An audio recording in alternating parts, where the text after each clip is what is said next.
friends in life are free.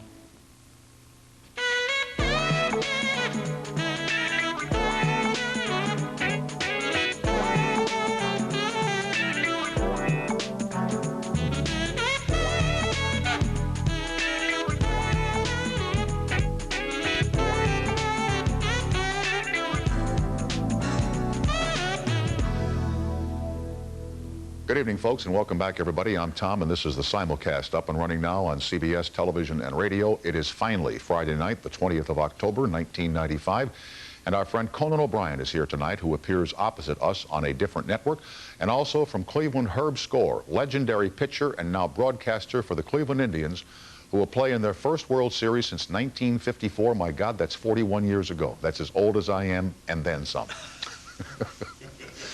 Many of you have sent Prodigy mail in here, and I don't get to answer all of it. In fact, we got a real stack the other day because I gave the World Wide Web address out here a couple of weeks ago. But a couple of you have written in asking about my first job in broadcasting, and I thought I would just give a group answer here very quickly and very glibly. I went to work, 40 years ago, November 5th, 1955, at a radio station out in Milwaukee that no longer exists, WRIT, and it was owned by the legendary broadcaster Gordon McClendon, who was known in the business as the Old Scotchman because of his last name. He was the founder of the Liberty Broadcasting System, which took over Game of the Day from Mutual, and he was one of the inventors, along with Todd Storrs and others, of something called Top 40 Radio. And that was my first job, Top 40 radio station, and I did the news there. I would ride around in the news truck in the morning and the afternoon during drive time and go to accidents and fires and stuff like that and go on live and talk about the news in Milwaukee. And the first thing I ever did as a kid, 19 years old, was go to a house where a man had set the house on fire after he shot and killed his wife and kids and then set the house on fire and killed himself. What a way to break into broadcasting. And I went back to the radio station, and there was a closet, and I thought there was something in there I should look at, and I opened the door, and it was the transmitter door. I took the station off the air. And it's been touch and go ever since.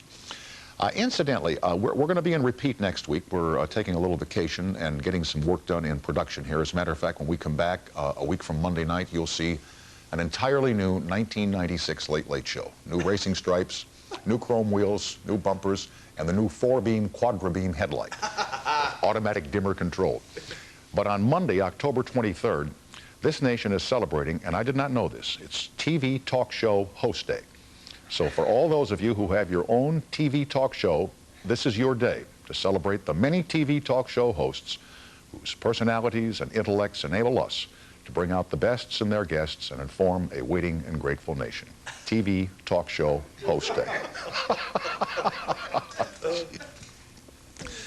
Finally, since this will not be a live effort on Monday night, you know, I've been very, very lucky in my life.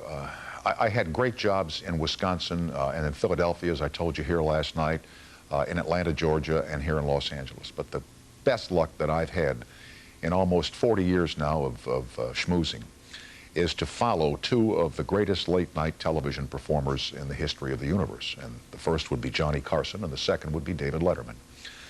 And the thought occurs to me that on Monday, Johnny Carson celebrates a birthday. He'll be 70 years old on Monday. He's been away from us now for 3 years, and every night at 11:30, as much as I enjoy Jay and Dave going back and forth between the two, I can never forget, and I suspect most of you will never forget, the 10,001 nights of Johnny Carson on television in America. He took us through Watergate. He took us through the 60s and Vietnam and Chicago and Kent State. He took us through the 80s, into the 90s, and hey, Johnny, happy birthday. It's a pleasure to be in your time. Many folks who work in this business are wondering, why would we have Conan O'Brien on this show when he's on a different network at the same time? Come on back after these messages and find out why. Fire up the Colortinis and watch the pictures as they fly through the air. Thanks for watching, everybody.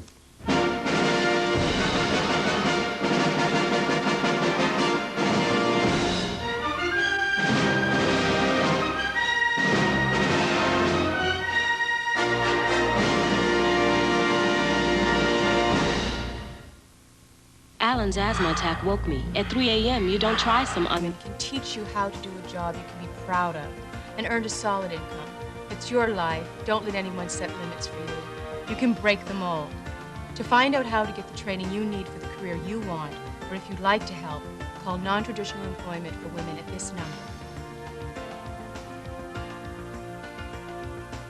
Day and date, Tuesday, October 24.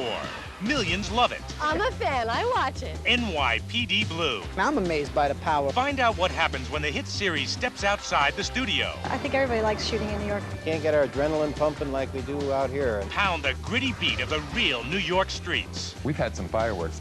Join Dana King and Patrick Van Horn, live with the latest, next Day and Date. This afternoon at 3, live on New York's Channel 2.